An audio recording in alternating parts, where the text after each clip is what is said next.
जी बिल्कुल, इस टाइम शहबाज शरीफ हॉस्पिटल में आज डिप्टी कमिश्नर नुमान सदीक साहब ने सरप्राइज़ विज़िट भी किया, पोलियो मुहिम का इफ्तिताह भी किया। क्या कहेंगे जी, रश ज़्यादा है, किस तरह देखा?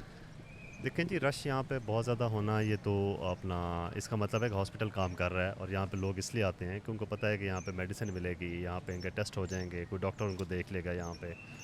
तो जो रश ज़्यादा है ये इसमें तो ज़ाहिर आना चाहिए लोगों को, अगर उनको कोई इशू है तो।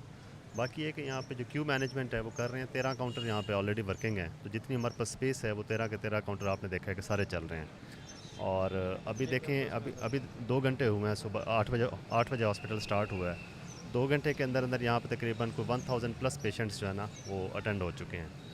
तो हॉस्पिटल में ऐसा कोई सिग्निफिकेंट इशू नहीं है, जो मेडिसिन हैं वो अवेलेबल हैं, डॉक्टर्स अवेलेबल हैं और जो लैब टेस्ट हैं वो यहाँ पे हो रहे हैं। तो आप भी यहाँ पे आएँ, आप भी देखें, अंदर घूमें फिरें, लोगों से पूछें, इंटरव्यूज़ करें। अगर किसी का कोई प्रॉब्लम है तो बताएं हमें। आखिरी सवाल, पोलियो का हदा।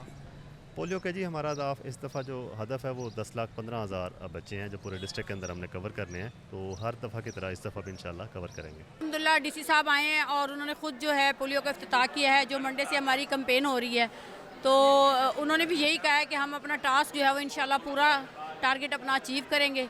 और तमाम वालिदैन से ये गुजारिश है कि वो अपने बच्चों को लाजमी पोलियो के ड्रॉप्स पिलवाएं ताकि उम्र भर की माजूरी से उनको बचा सकें। कमिश्नर नुमान सदीक मौजूद थे, जिन्होंने आज पोलियो मुहिम के हवाले से यहाँ पर इफ्तिताह भी किया है और सरप्राइज़ विज़िट भी किया है। जी।